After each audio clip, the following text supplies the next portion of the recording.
Recording आ क्या message? हाँ जी आ गया। Okay, so good evening everybody।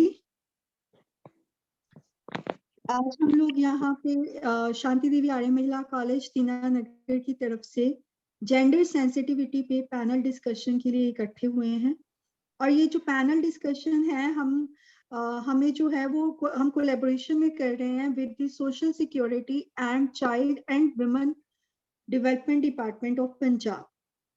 इनके सौजन्य से हम ये जो बहुत ही सेंसिटिव इशू है जेंडर सेंसिटिविटी, जिसके अंडर हमें कुछ टॉपिक्स दिए गए हैं कि किस तरह से बेटी बचाओ बेटी पढ़ाओ कैंपेन के अंडर हमने इसको अवेयरनेस जनरेट करनी है among the people, among the students, कि जो महिला है या बच्चियां हैं इनके विकास के लिए हम क्या क्या काम कर सकते हैं।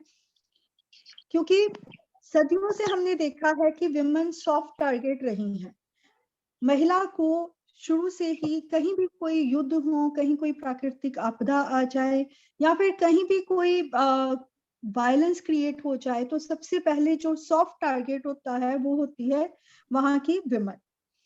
तो सभी उनको टारगेट करते हैं और सदियों से कई रिफॉर्म मूवमेंट्स हर कंट्री में, ये नहीं कि सिर्फ हमारे देश में ऐसा है, इंडिया में ऐसा है, नहीं, all over the world women की जो एक्सप्लॉयटेशन हो रही है उसको खत्म करने के लिए अवेयरनेस प्रोग्राम जनरेट किए जाते रहे हैं, लेकिन उनका कोई खास असर दिखाई नहीं दिया। हम अगर अपनी भारतीय संस्कृति में भी देखें तो वेदों में भी जो है वो महिला के कल्याण की बात की गई है। अगर हम अपने गुरुओं की बात करें तो गुरु नानक देव जी ने भी कहा है सो क्यों मंदा आखिए जित जमेरा जान। इसके अलावा दयानंद सरस्वती जी हैं, राजा राम मोहन राय हैं, कितने ही रिफॉर्मिस्ट हुए हैं जिन्होंने महिला सुधार के लिए काम किया। कितने ही कानून बन गए हैं कॉन्स्टिट्यूशन में जिसमें महिला के विकास के लिए, महिला की सिक्योरिटी के लिए प्रोविजंस किए हुए हैं। इंडियन पीनल कोड में भी बहुत ज्यादा प्रोविजंस हैं, लेकिन बट स्टिल आज भी हम देखते हैं कि महिला विक्टिम है, महिला का जो है वो शोषण हो रहा है, चाहे वो डोमेस्टिक वायलेंस हो, चाहे वो sexual harassment at work place हो, या फिर आप देखें कि किस तरह से चाहे स्कूल कॉलेज ईव टीजिंग हो। कहते हैं every boy is not an eve teaser but every girl is the victim of eve teasing. So किस तरह से हम ये सारी चीजों को ठीक कर सकते हैं, क्योंकि 50% पॉपुलेशन जो है वो महिला है। इसके लिए आज हम ये पैनल डिस्कशन करने जा रहे हैं। हमारे मध्य उपस्थित हैं doctor Sonam Gupta, doctor Ninu Sharma, Mrs Ekta Kohli, Mrs Rama Kapoor. इनसे आज हम जानने की कोशिश करेंगे कि क्या आज इस इशू के ऊपर बात करने की जरूरत है या जेंडर सेंसिटिविटी क्या है, क्या विमेन सच में विक्टिम का शिकार सोसाइटी की वजह से हो रही हैं या उनका खुद का इसमें जो है वो दोष है कि वो आवाज नहीं उठा पाती हैं या वो खुद ही नहीं चाहती हैं कि उनको एम्पावरमेंट हो।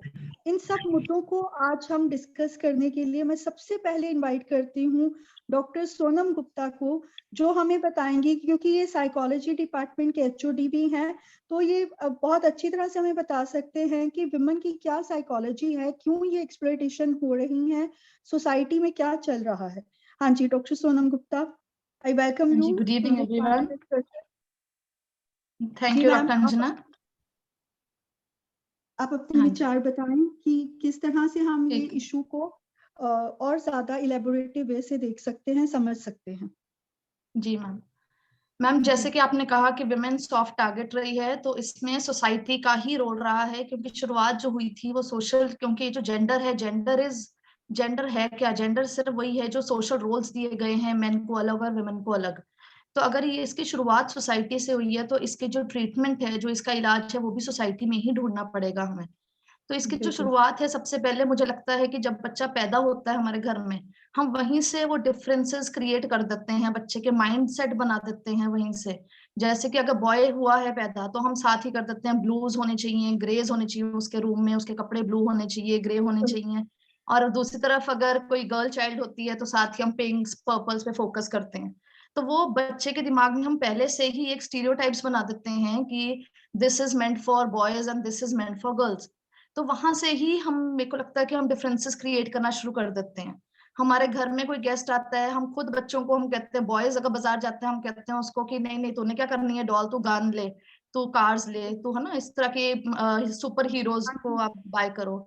लेकिन वहीं दूसरी तरफ गर्ल्स को हम कहते हैं तूने गन क्या करनी है, तूने कार क्या करनी है, तुम क्या करोगे ये वाले टॉयज, तो एक काम कर तू डॉल ले ले या किचन सेट ले लो, कुकिंग है ना अप्लायंसेस कुछ वैसा अच्छी चीज ले लो। तो वहीं से हम बच्चों के माइंड सेट बना देते हैं, वहीं से स्टीरियोटाइप्स जो है वो क्रिएट हो जाते हैं। यही नहीं, जब भी इवन मैरिजेबल एज होती है तब भी जब लड़का लड़की एक दूसरे को मिलते हैं, फैमिलीज मीट करती हैं, तो वहां पे भी जब हम बात करते हैं तो सबसे पहले जो बॉय की फैमिली होती है वो एक्सपेक्ट करती है, चाहे लड़की जितनी मर्जी पढ़ी लिखी हो, हाईएस्ट डिग्रीज हो उसके पास, लेकिन फिर भी एक्सपेक्टेशन ये होती है कि क्या ये घर संभाल लेगी लड़की, ये हमारा ध्यान रख लेगी, ये हमारी फैमिली को संभाल लेगी, है ना, ये हमारे सोशल जो ट्रेडिशंस है कल्चर्स है उसको फॉलो करेगी। और दूसरी हाँ जी, तरफ जो बॉय की फैमिली है, चाहिए। बिल्कुल, और जो बॉय की फैमिली है उसको हमेशा सॉरी जो गर्ल फैमिली होती है उसको हमेशा दिमाग में यही होता है कि लड़का कमाता कितना है, हमारी बेटी को सपोर्ट करेगा, खुश रख पाएगा, फैमिली को सपोर्ट करेगा। तो ये हमने क्यों इस तरह के रोल्स डिवाइड किए हैं मेन और वुमेन में? वाई नॉट इक्वल राइट्स, है ना, इक्वली क्यों नहीं इसको हैंडल करते? अगर घर के हाउस होल्ड काम है या बाहर का काम है तो वाई नॉट इक्वल?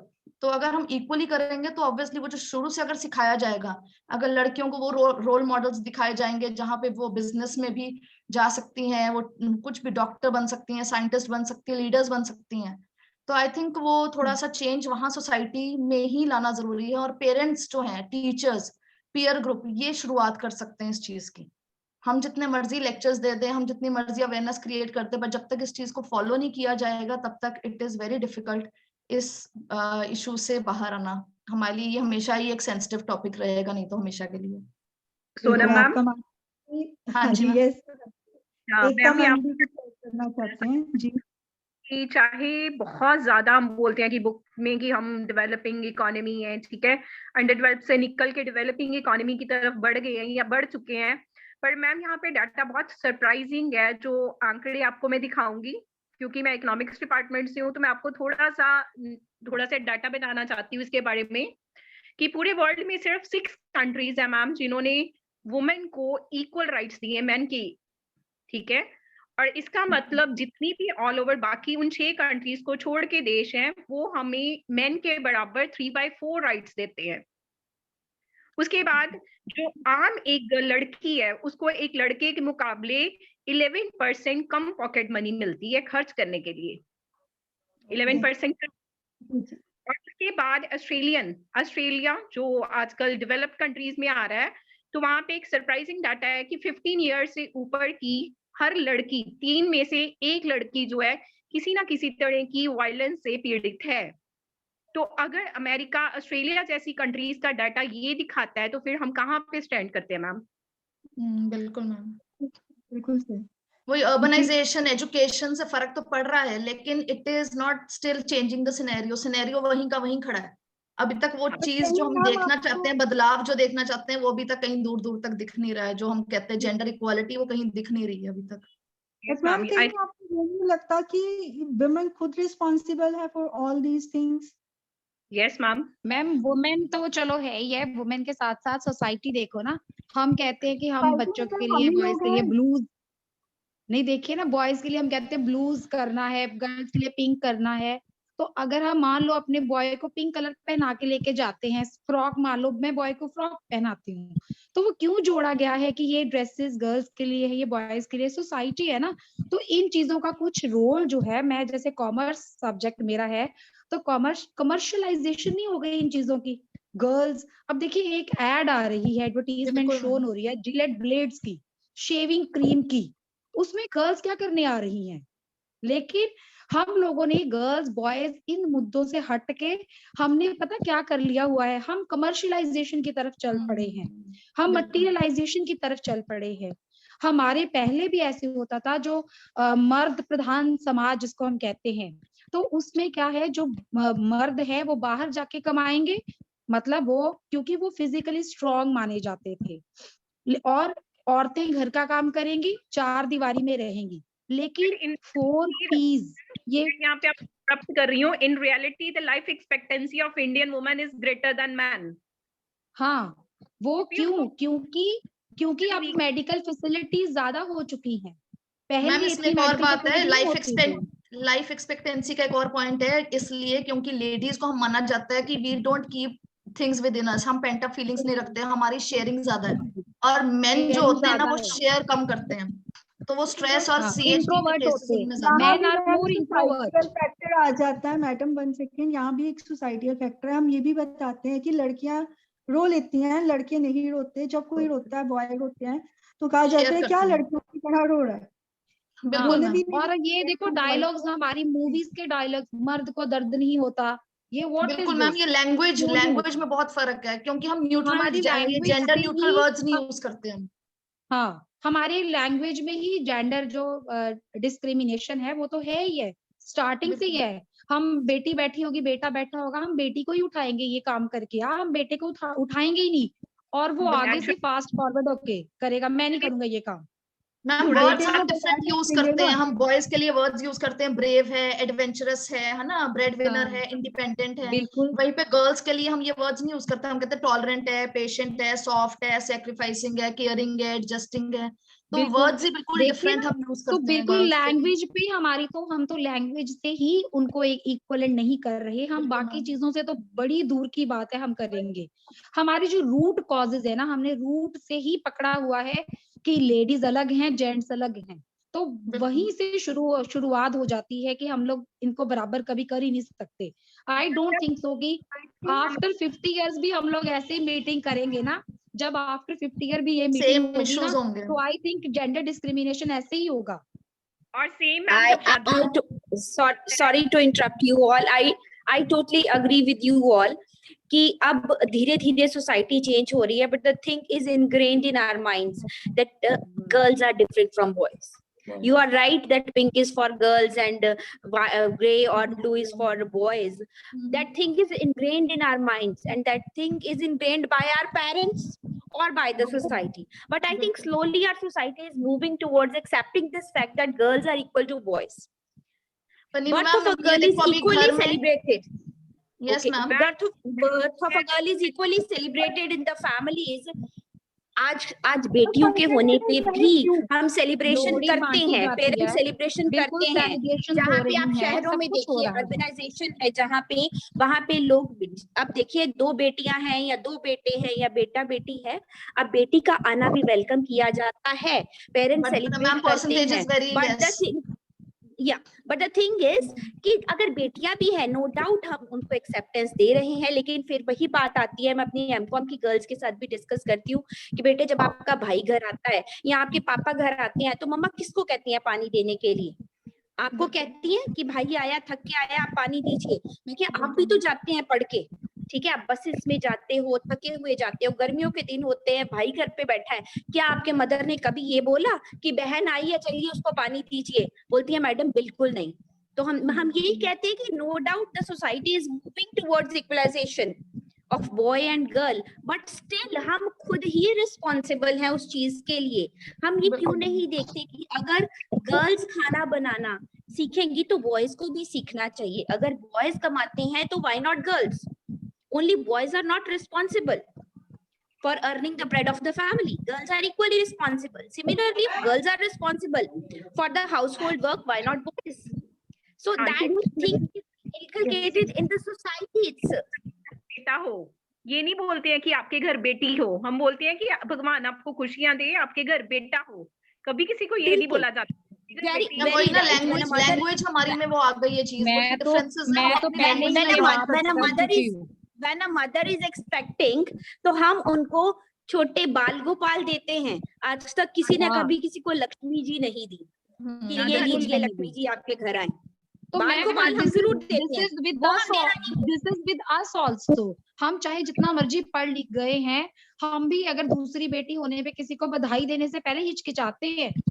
दूसरी बेटी बुरा ना मान जाए, तो कोई बुरा ना मान जाए कि उसके दूसरी बेटी हो गई और उसको बधाई दे रहे हो आप फोन करके। मैम इसी तरह अगर चेंज आ रहा है ना, आप कह रहे हो चेंज आ रहा है, हाँ कुछ जेंट्स ऐसे हैं, कुछ मैरिड मैन ऐसे हैं जो घर के कामों में शेयर करते हैं ना, काम करते हैं, अपनी वाइफ के साथ करते हैं, लेकिन फिर सोसाइटी उनको टैग देती है जोरू का गुलाम। मैम दिस मतलब they credit want to goes change to things. These this panelists, credit my goes request to is suggestions also. nuclear family. Give ma'am suggestions nuclear also family को how ये we credit can जाता overcome है। this problem. How we can overcome this problem. Now हाँ we तो will ये discuss. Overcome ma'am, हाँ overcome के लिए हमें सबसे पहले तो यही चीज है कि पहले तो अपने घर का ही माहौल देखिए, हम ही कहीं ना कहीं खुद ही start, charity begins at home. हम अपनी, मेरी बेटी है जैसे, मेरे मम्मा कहेंगे ये किट्टू कोई काम नहीं करती, ये नहीं काम करती, मैं इनको बोलती हूँ कोई बात नहीं, कोई बात नहीं काम करती, काम कर लेगी जब उसको दिल करेगा तो। इक्वलेंट है, जब वो बैठी है टीवी देख रही है तो मैं कभी उसको डिस्टर्ब नहीं करती, तेरा मूड है उठ के करो, तेरा मूड है उठ के मत करो। मुझे ये होता है क्योंकि कहीं ना कहीं जो चीज हमने सेक्रीफाइस की हुई है, पहले आप उसी से सीखो कि हम ये सेक्रीफाइस अपने बच्चों को बोलेंगे नहीं करने के लिए।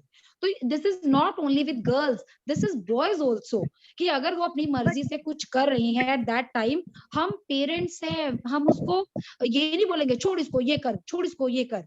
तो ये ऐसे नहीं करना, उनको अपनी मर्जी से जो वो कर रहे हैं उनको वो करने देना है। दिस इज ये नहीं कि मतलब ये छोड़ दे अब ये कर, हम उस पर ऑर्डर नहीं झाड़ सकते, हम उनको सिर्फ जस्ट एक रिक्वेस्ट कर सकते हैं कि रमा आप मैम, बेटे ऐसे कर लो। जी रमा मैम, जैसे आपने बात की, बड़ी अच्छी बात की है कि हमें अपने घर से ही इक्वालिटी को शुरू करना है। बट माय पॉइंट इज कि जहाँ पे हम कहें कि अवेयरनेस नहीं है, आप तो जैसे पढ़े लिखे हैं, टीचर्स हैं, सभी अच्छी सिटीज में हैं, तो वहाँ पे एक सिनेरियो अलग है।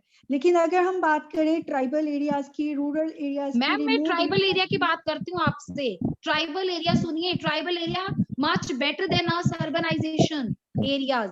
उसमें देखिए मेरे पास डाटा है, स्मॉल ट्राइबल जैसे जो कंट्रीज हैं, स्टेट्स है हमारी, उसमें मिजोरम, सिक्किम, नागालैंड, उसमें जो वर्किंग लेडीज की वो परसेंटेज है, it is more than Delhi. Metropolitan city से ज्यादा है। मेट्रोपॉलिटन सिटीज की लेडीज जो है वो कम काम पे जा रही हैं, और ये जो इधर स्टेट्स की लेडीज है वो ज्यादा जा रही हैं। दे आर इक्वलेंट, उनको इक्वल राइट्स दिए जा रहे हैं। काम पे जाना इस चीज को और दर्शाता रिस्पेक्ट मिलना उस काम की। जेंडर सेंसिटाइजेशन है। इक्वल हो राइट्स। सकता है कि उनके मेल पार्टनर्स काम नहीं कर रहे हो, एंड नहीं टू नहीं, अर्न कुछ द ब्रेड फॉर ऐसी द स्टेट्स फैमिली दे हैं, आर डूइंग द वर्क। कुछ ऐसी स्टेट्स हैं जहाँ पे मेल जो है वो घर पे रह के खाना बना रहे हैं, और जो फीमेल्स हैं वो बाहर जाके काम कर रही हैं। ऐसी भी कुछ स्टेट्स हैं हमारे इंडिया में ही। और ये मुझे लग रहा है कि ये ऐसा कुछ नहीं है कि पढ़ाई के साथ इसका कुछ लेना देना है या उसके साथ, ये सारा हमारा माइंडसेट है। अगर ये एक लहर चलेगी, अब देखो कोरोना की वैक्सीन लगवानी है, ये अनपढ़ को भी पता है ना, तो इक्वलेंट क्यों नहीं करना, ये अनपढ़ को भी पता चल जाएगा अगर हम स्टार्ट करेंगे। ये एक लहर आएगी, लहर, तो वो लहर कैसे चलानी है ये हमें पता होना चाहिए। हम दूसरी चीज तो है, मीडिया का बेसिकली बहुत इंपॉर्टेंट रोल है इधर, क्योंकि हम यस, मीडिया को बहुत ज्यादा फॉलो करते हैं। तो media can be a very important medium इस चीज को अवेयरनेस करने के लिए, क्योंकि आज छोटे से छोटा, चाहे वो रूरल एरिया है, चाहे वो जैसा मर्जी ट्राइबल एरिया, सबके हाथ में फोन और सबके यूट्यूब चलते हैं, मोबाइल फोन सबके सबके चैनल्स हाथ चलते में, हैं। नेटवर्क है, वहां पे बिल्कुल। कैंपेन चलना चाहिए। बिल्कुल तो हाँ, ये तो है मतलब ही है। गवर्नमेंट की तरफ से चैनल में ये चीजें होनी चाहिए। इस तरह की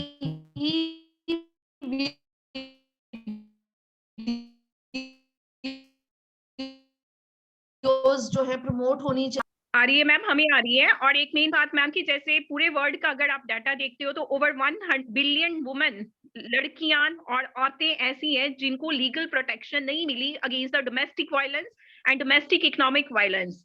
तो हम इसको कैसे मतलब दूर कर सकते हैं? We should make aware the women about their rights, कि उनके इलीगल राइट्स हैं। अगर उनको घर पे कोई तंग कर रहा है या ऑफिस में उनको कोई टॉन्टिंग करता है उनकी ड्रेसिंग के बारे में या किसी और बिहेवियर के बारे में, तो उनकी ये हम बात करेंगी तो इंसल्ट होगी। तो एक लोगों की बिल्कुल मैम, गवर्नमेंट ने तो वन स्टॉप सेंटर्स बना दिए हैं, हेल्पलाइन सेंटर्स बनाए हैं, बट जब तक वो अवेलेबिलिटी उनको पता नहीं होगी तब तक कोई फायदा नहीं है इन वन स्टॉप सेंटर्स का। जब तक मैम उनको पता पता नहीं है होगा भी, उनको अवेल कैसे करना उनको है। पता है भी, बट वो यूटिलाइज नहीं करेंगी क्योंकि हमारी सोसाइटी ही हमें इस चीज के लिए फिर रोक देती है।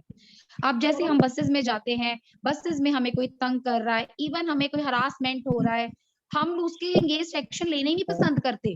क्यों? क्योंकि हमारा सिस्टम, अब बात आती है सिस्टम पे, हमारा सिस्टम ही सही नहीं है। In India, हमें justice delayed is justice denied. That is a yes, fact in it. क्योंकि मुझे पता है कि अगर मैंने एक बार किसी के साथ पंगा ले लिया और वो मुझे एक सर्कल में फंसा देंगे एंड दैट सर्कल मुझे घुमाता रहेगा और मैं इसलिए उस पंगे में फंसना नहीं चाहती। तो that credit goes to system. हमारा जो इंडियन सिस्टम है वो ही इस तरीके से करप्ट हो चुका है कि आप अभी मेरा मैम यहाँ फिर पेरेंट्स की भी बात आती है, फिर पेरेंट्स का रोल है। अगर तो बच्चा कुछ बताता भी है घर जाके कि मेरे साथ इस तरह की कोई मिसहैपनिंग हुई है, किसी तरह का अब्यूज हुआ है फिजिकल या मेंटल, तो पेरेंट्स उसको चुप रहने के लिए कहते हैं। स्पेशली अगर लड़की है तो उसको कहा जाता है कि चुप कर जा, किसी से बात ना करना। इंस्टेड उस चीज की बात की जाए, वहां पे उस चीज की अवेयरनेस दी जाए बच्चे को। जी, बात सिर्फ सोसाइटी की फिर से घूम के आ जाती है क्योंकि हमारा सोसाइटी सेटअप ऐसा है। लेकिन मैम मैंने कई बार ऐसा भी सुना है कि लड़कियों के लिए प्रोविजंस बहुत है और उसका मिसयूज होता है। आप जैसे साइकोलॉजी के, कॉमर्स के यहाँ पे टीचर्स मेरे पास बैठे हुए हैं, क्या आपको लगता है कि ये जितने भी प्रोविजंस हैं उनका यूज कम और मिसयूज ज्यादा हो रहा है? मिसयूज होता है, पर कम होता है कि ज्यादा होता है वो तो मैम डाटा ही बता सकता है, क्योंकि ये तो चीजें जो है ना ये प्रूव नहीं हो पाती हैं एंड तक कि ये यूज था कि मिसयूज था। इट इज वेरी मैम देखिए, डिफिकल्ट। अब देखिए डॉरी सिस्टम है जो है ना, डाउरी सिस्टम में क्या हो रहा है? डाउरी सिस्टम में कई बड़े अच्छी फैमिलीज के जेंट्स हैं, लड़के हैं, वो बेचारे फंस जाते हैं, नाजायज फंसे हुए हैं। और कई लड़कियां नाजायज भी उनको मतलब इस बात में फंसाती हैं। ठीक है, हम मिसयूज होता है, हर चीज का मिसयूज होता है। हमारे हाथों में मोबाइल फोन है, हम उसका भी मिसयूज कर रहे हैं। तो जब गाइडलाइंस स्ट्रिक्ट और अच्छी तरह बनेगी, again system is corrupt due to loopholes, जो सिस्टम में हमारे लूप होल्स हैं उन्हीं की वजह से हमारा सिस्टम करप्ट हो रहा है। और जो लोग हमें गाइडलाइंस बताते हैं वही हमें उन गाइडलाइंस को तोड़ना भी बताते हैं।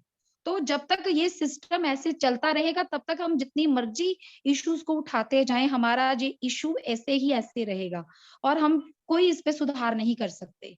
ये हमारी प्रॉब्लम, बेसिक प्रॉब्लम है। और बेसिक प्रॉब्लम स्टार्ट कहाँ से हो रही है सिस्टम, एंड कहाँ हो रही है सिस्टम? यहाँ पे मैं आपको थोड़ा सा इंटरप्ट करना चाहूंगी कि गवर्नमेंट इस डायरेक्शन में बहुत काम कर रही है। जैसे एक ये योजना जिसके बारे में हमने डिस्कस, ये पॉइंट था, बेटी बचाओ बेटी पढ़ाओ लॉन्च की है, prime minister Modi funding centre से हो रही है। तो ये क्यों लॉन्च की गई? ये पंजाब, हरियाणा, उत्तराखंड, बिहार, दिल्ली वगैरह स्टेट्स में जहाँ पे सेक्स रेशो बहुत खराब थी। तो अगर आप डाटा देखते हो तो इस योजना के बाद कहीं ना कहीं फीमेल रेशो जो है, सेक्स रेशो इंप्रूव हुई है, नंबर ऑफ फीमेल्स पर मेल्स बढ़ा है। पर फिर भी वही बात घूम फिर के आ जाती है कि प्रॉपरली उनकी एप्लीकेशन अच्छी ना होने के कारण, जैसे ये डायग्नोस सेंटर है जो लड़की को बता देते हैं लड़का है कि लड़की है, तो पहले ही लड़की को खत्म कर दिया जाता है। ठीक है, अगर लड़कियां 2 के बाद 3 लड़कियां हो जाती है तो कोशिश की जाती है कि उनको किसी को दे दिया जाए। तो ये सिस्टम है जो फिर कहीं ना कहीं वुमेन को एम्पावरमेंट उनकी रोक रहे हैं।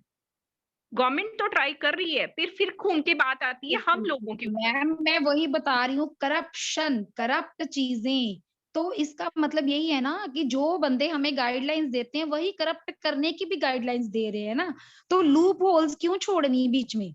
अगर सरकार स्ट्रिक्टली इन चीजों को फॉलो कर रही है तो कहीं ना कहीं स्ट्रिक्टनेस लूज होती है तो ये काम होते हैं ना। तो स्ट्रिक्टनेस को खत्म करो, मतलब छोड़ दो, फिर या तो करो या नहीं करो। चाइना में क्या है? चाइना में जो चीज है उसको सीधा ही गोली मारो। दुबई में क्या है? गोली मारो सीधी। मतलब इतने स्ट्रिक्ट रूल्स होने चाहिए कि आपको उन चीजों के बारे में दूसरा कोई मौका ही नहीं देना सोचने के लिए। तो ठीक है, अगर आप स्ट्रिक्टनेस करोगे इन मामलों में, अब जैसे 50,000 रुपए जुर्माना है, कई चीजें ऐसी लिखी होती है जो मतलब इस जो ये जो जेंडर सेक्स को मतलब बताएगा, जो भी वहां पे फाइन है, वहां पे सारा कुछ है। लेकिन फिर भी ऐसे क्यों काम हो रही है? इट मींस कहीं ना कहीं अंदर बंदे हैं ना जो करप्ट हैं। तो क्यों नहीं उनको फाइंड करके, पता भी सबको है। पता भी सबको है।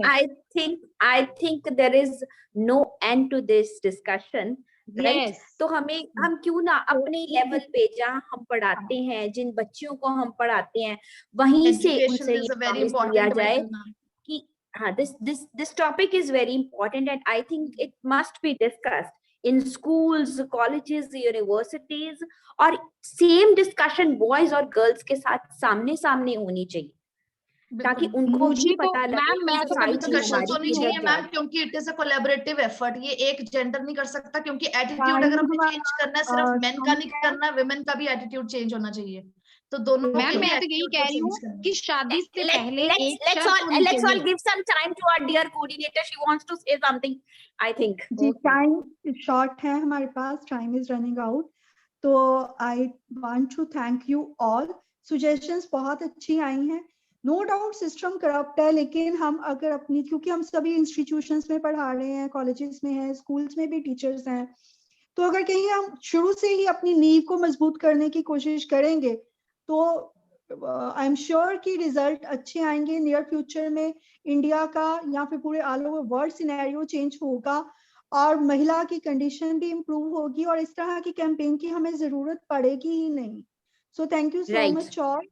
Thank you ma'am, thank you Anjana ma'am, कि अगर भगवान ने लड़कों को भी बनाया, लड़कियों को भी बनाया, ठीक है, then every girl and boy should deserve equal chance to survive and live. उनको भी जीने दो, सबको उड़ने दो, अपने सपनों को पूरा करने दो। बिल्कुल गुड, बिल्कुल सही, एकदम हमने बहुत अच्छी एंडिंग दी है।